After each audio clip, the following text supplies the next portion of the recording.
এই হচ্ছে জাইফা, 4 বছর বয়স। সে হচ্ছে শারীরিক ও বুদ্ধি প্রতিবন্ধী বলা হয়। তো তার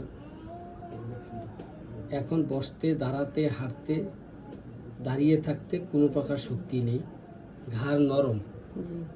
7 মাসে ডেলিভারি হয়েছে। 3 মাসে বাচ্চা নষ্ট হয়েছে আর আগে নাকি। দেরিতে কান্না করতে শিখেছে। কান্না করতেও দেরি হয়েছে না। শরীর অত্যন্ত তুলতুলে নরম। বাম হাত বাঁকা, বাম পার্শ্ব আক্রান্ত, জ্ঞান বুদ্ধি নেই। এখন তার ঘাটটা ঠিক আছে। দেখি ঘাটটা নাড়ো, এইভাবে করো, এভাবে করো ঘাটটা, এই করো, আবার করো, এভাবে করো। এরকম আসলে এখন একটু পরিবর্তন আছে। পরিবর্তন আছে।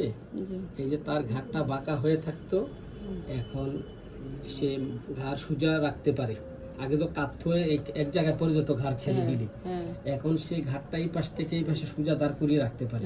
একটু দেখাও তো দেখি, তোমার ঘাটটা দেখাও, দেখাও, দেখাও, এমন করো। এই এই এই যে এই যে এই যে এই যে অনেকটা ইমপ্রুভ হয়েছে। অত্যন্ত খুশির সংবাদ যে সে তার ঘাটটা এখন শক্ত হয়েছে।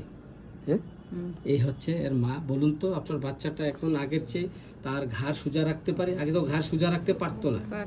এখন এখন আস্তে আস্তে সুবিধা হইতেছে, একটু সুবিধা হইতেছে। তার একটা পায়খানার সমস্যা ছিল, সপ্তাহে একবার হতো, তাও ঢোস দিলি। এখন এখন ঠিক আছে, এখন প্রতিদিন হচ্ছে। তার চোখগুলো টেরা ছিল, এই যে দেখাচ্ছি বন্ধুরা, এই যে এই যে স্পষ্ট তার চোখগুলো টেরা ছিল, এখন চোখগুলো আমার দিকে তাকাও, একদম ক্লিয়ার।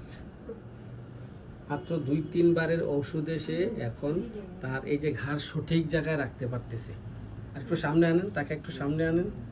এই এই এই যে এই সাবাস, এই সাবাস। এই যে ঘাড়টা আগে রাখতে পারতো না, পরে যেত কাটতো। এখন সে ধরে রাখতে পারে। একদিকে পড়ে যেত, আগে পরে যেত, এখন এখন সুবিধা। এই যে এখন সুবিধা না। আর এইভাবে করো, এই যে এই যে চোখগুলো টেরা ছিল, তবে তার দাঁতগুলো সুচালু, অর্থাৎ গোড়া দিয়ে গিয়ে পোকা খেয়ে তার দাঁতগুলো সুচালু, এরকম সুচালু হয়ে আছে। লালা পরে বালিশ ভিজে, যার দাঁতের আগা ক্ষয়ে গোড়া লেগে আছে, দাঁতগুলো সুচালু। হ্যাঁ, আগে যে তার বমি হতো এবং পেট ফুলে যেত, এখন কি অবস্থা বলুন? না, এখন এটা গেছে কি, এটা সুবিধা, এখন এটাও ভালো আছে। অর্থাৎ এখন শারীরিক ভাবে সে কিছুটা, এখন তার ঘাড় শক্ত হয়েছে। তার পেটের যে বমি হওয়া, গ্যাস বাড়া, পেট ফুলে যাওয়া, এটাও ভালো আছে। চোখ টেরা যে, এটাও ভালো আছে। পায়খানা সপ্তাহে একবার হতো, এখন রেগুলার হচ্ছে, এখন আর ডোজ দিতে হচ্ছে না। যথেষ্ট ইমপ্রুভ হয়েছে বাচ্চাটি। এই বাচ্চাটির রোগী লিপিক স্টেকিং হচ্ছে এইটা।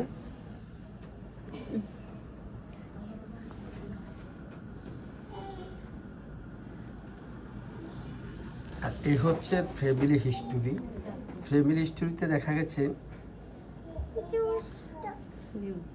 শ্বাসকষ্ট, পাইলস, চুলকানি, কিডনি, জ্বালা পোড়া এগুলো আছে। লালা পড়ে, ক্ষুধার কোনো অনুভূতি ছিল না, ঘাম বেশি, দুর্গন্ধ আছে, মাছি বসে, গরম কাতর। এই বাচ্চাটা গরম কাতর। এই বাচ্চাটা কি গরম কাতর? তার গরম বেশি, গরম বেশি, রাগ বেশি, কান্না শুরু হলে আর থামাতে চায় না। এখন কান্নাটা কেমন? আগের থেকে কমছে। আগে তো কান্না করলে সে থামতো না, এখন থেমে যায়। কান্না কমছে না, গান বুদ্ধি। তার লবণ পছন্দ, তাকে আমরা ওষুধ দিয়েছিলাম, এই যে সিফিলিনামে। আজকের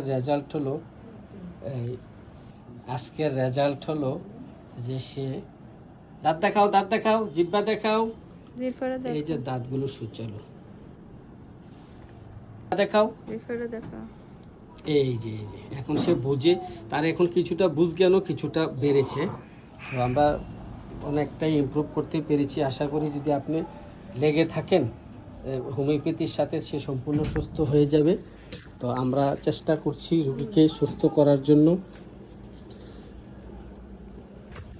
আমরা তাকে ওষুধ দিয়েছিলাম, এই যে সিফিলিনামে। এখন সে ভালো আছি। ধন্যবাদ ভিডিওটি করার অনুমতি দেওয়ার জন্য।